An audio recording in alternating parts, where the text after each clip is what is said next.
Hello everyone, how are you? This is Dr. Chavi Garg. Welcome to my channel Krishna Institute of Education. अब जो है BEd के admission start होने वाले हैं और आपको पता है कि अगर आपको यूपी के किसी भी बीएड कॉलेज में एडमिशन चाहिए तो आपको इसका एंट्रेंस एग्जाम देना होगा। तो यूपी बीएड एंट्रेंस एग्जाम के एप्लीकेशन फॉर्म आ गए हैं।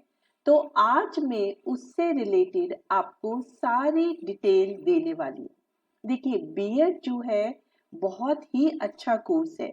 अगर आप टीचिंग के प्रति जो है पैशनेट हैं और स्पेशली गर्ल्स के लिए तो ये बहुत ही अच्छा कोर्स है, क्योंकि टीचिंग में एक तो थोड़ा सा टाइम कम होता है। आपको टाइम कम का मतलब है कि आपको जो ऑफिशियल जॉब होती है उसके कंपैरिजन में कम टाइम स्कूल में देना होता है और आपको सारी गस्टेड हॉलीडे भी अवेल होती है। तो आप जो है अपनी प्रोफेशनल कैरियर और अपनी फैमिली लाइफ में बहुत अच्छी तरीके से बैलेंस कर सकते हैं। तो इसीलिए बीएड तो जो है हर गर्ल्स को जो है कर ही लेना चाहिए। और यूपी में अगर आपको एडमिशन लेना है तो आपको एंट्रेंस एग्जाम देना होता है। तो इसीलिए आज मैं ये वीडियो लेके आई हूँ ताकि आपको आराम से पता चल जाए कि बीएड के क्या क्या स्टेप्स होते हैं। तो देखिए, सबसे पहले तो देखिए कि आप एलिजिबल भी हैं या नहीं है।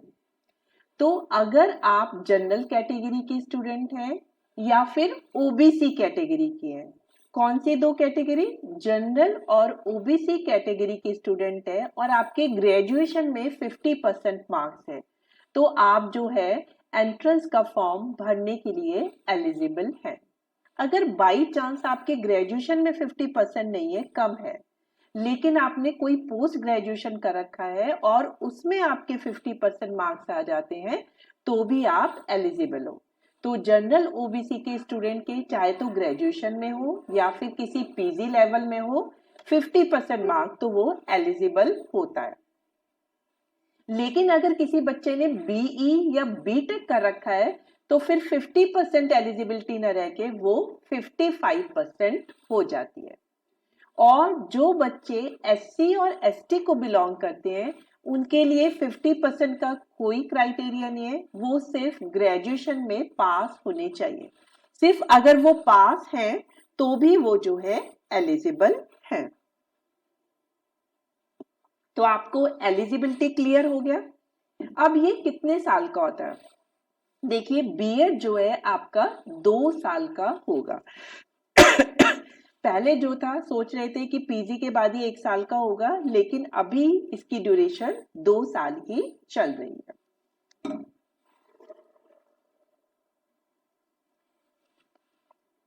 अब हम देखते हैं कि इसकी कौन कौन सी इंपॉर्टेंट डेट्स हैं। देखिए, इसकी एप्लीकेशन भरने की डेट आपकी 10 फरवरी से शुरू हो गई है और लास्ट डेट है आपकी 3 मार्च। तो 3 मार्च तक आपको हर हाल में एप्लीकेशन भर देनी चाहिए।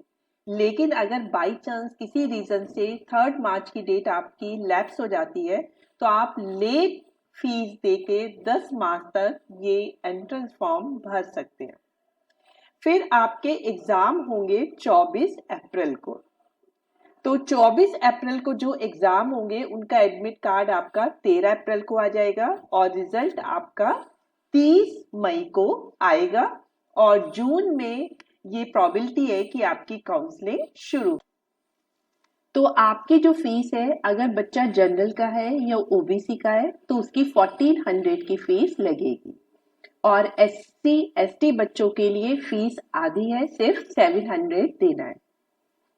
लेकिन अगर आप यूपी से बाहर के बच्चे हैं तो आपकी कोई भी कैटेगरी हो, जनरल हो, ओबीसी हो, एससी एसटी हो, आपकी फीस जो है 1400 ही होगी। तो ये है आपकी एप्लीकेशन फीस। अब जब आप ऑनलाइन अप्लाई करते हैं तो ये 3 स्टेप्स में पूरा होगा। सबसे पहला स्टेप है आपका ऑनलाइन रजिस्ट्रेशन का।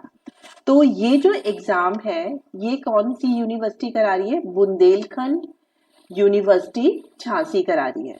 तो जब आप इसको अप्लाई करेंगे तो सबसे पहला स्टेप है कि आपको अपना रजिस्ट्रेशन करना है ऑनलाइन। तो ऑनलाइन रजिस्ट्रेशन के लिए आपको कौन सी वेबसाइट पे जाना है? देखिए BU-Jhansi.ac.in। तो ये बुंदेलखंड झांसी यूनिवर्सिटी की वेबसाइट है। जब आप इस वेबसाइट पे क्लिक करेंगे तो आपको पूरा फॉर्म खुल के आ जाएगा।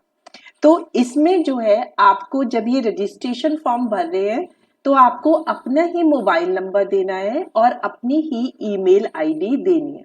कभी कभी बच्चे क्या करते हैं कि साइबर कैफे से भरवाते हैं या अपने किसी रिलेटिव से भरवाते हैं, तो वो लोग अपना मोबाइल नंबर डाल देते हैं, लेकिन इससे बच्चों को बाद में बहुत प्रॉब्लम आती है, क्योंकि यूनिवर्सिटी आपको जो भी मैसेज देगी वो जो भी आपने मोबाइल नंबर या ईमेल आईडी रजिस्ट्रेशन करते हुए डाली है उसी पे देगी। तो इसीलिए प्लीज ध्यान रखिए कि आपको अपना ही मोबाइल नंबर डालना है और अपनी ही ईमेल आईडी डालनी है। तो जब आप उसमें जो जो इंफॉर्मेशन रजिस्ट्रेशन फॉर्म में दे रखी है, जब आप उन्हें फिल कर लेंगे तो फिर आप जो है सबमिट का ऑप्शन आएगा, तो फिर आपको सबमिट करना है। सबमिट करने के बाद आपके पास एक ओटीपी आएगा, उस ओटीपी को आपको दोबारा फॉर्म में भरना है। उसके बाद फिर आपका रजिस्ट्रेशन नंबर और एक पासवर्ड आएगा। ये जो रजिस्ट्रेशन नंबर और पासवर्ड है ये आपके मोबाइल फोन और ईमेल आईडी पे जो है भेजा जाएगा। इसे आप जो है बहुत ही सेफली लिखकर कहीं रख लीजिए, क्योंकि बाद में आपको इसका बहुत ज्यादा यूज होगा। अब जब आपने ऑनलाइन रजिस्ट्रेशन कर दिया, अब आपको क्लिक करना है, जो सेकंड स्टेप है completion of application form link. तो आपको एक लिंक आएगा जिसका नाम होगा completion of the application form. इस पे आप क्लिक कर दीजिए। वो आपसे कुछ इंफॉर्मेशन मांगेंगे, जैसे registration number, password and DOB means date of birth. तो रजिस्ट्रेशन नंबर और पासवर्ड तो जब आपने ऑनलाइन रजिस्ट्रेशन किया है उस वक्त आपको यूनिवर्सिटी देगी, तो उसी रजिस्ट्रेशन नंबर और पासवर्ड को आपको यहाँ पे भरना है। फिर ये सब भरने के बाद आपको सबमिट कर देना है, तो आपका दूसरा स्टेप क्लियर हो जाएगा। अब आप आते हैं थर्ड स्टेप पे। तो यहाँ पे एक आपका लिंक होगा मेक पेमेंट, तो आपको मेक पेमेंट पे क्लिक करना है। अब यहाँ पे जो भी गेटवे होगा पेमेंट, उसके थ्रू आप इंटरनेट बैंकिंग को यूज करते हुए पेमेंट कर सकते हैं, डेबिट कार्ड से भी कर सकते हैं, क्रेडिट कार्ड से भी कर सकते हैं और यूपीआई से भी पेमेंट कर सकते हैं। तो जब आपका पेमेंट सक्सेसफुल हो जाएगा तो फिर एक आपको ट्रांजैक्शन आईडी मिलेगी। कभी कभी क्या होता है कि आपको ट्रांजैक्शन आईडी नहीं मिलती है, तो आप जो है 24 घंटे वेट करिए, क्योंकि कभी कभी पेमेंट रिकंसिलेशन में 24 घंटे का टाइम लग जाता है।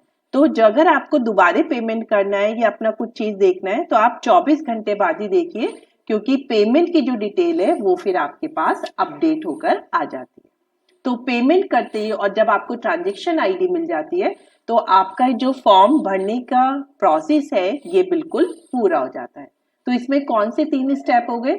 सबसे पहले रजिस्ट्रेशन करना है, उस रजिस्ट्रेशन करने के बाद आपको रजिस्ट्रेशन नंबर और पासवर्ड मिलेगा, फिर आपको completion of the application form को फिल करना है, फिर आपको पेमेंट करना है।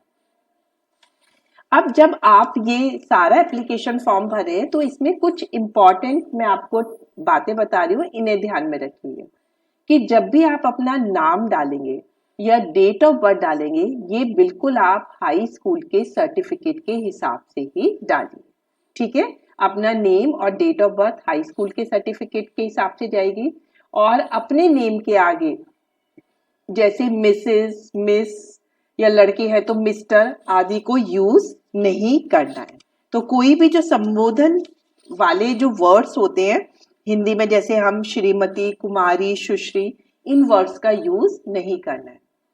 फिर सेकंड है कि अपने फादर और मदर का नेम भी आपको हाई स्कूल के सर्टिफिकेट के हिसाब से ही भरना है, और अपने पेरेंट्स के नेम के आगे भी मिस्टर, मिसेस, डॉक्टर, श्रीमान, श्रीमती वर्ड्स का यूज नहीं करना है।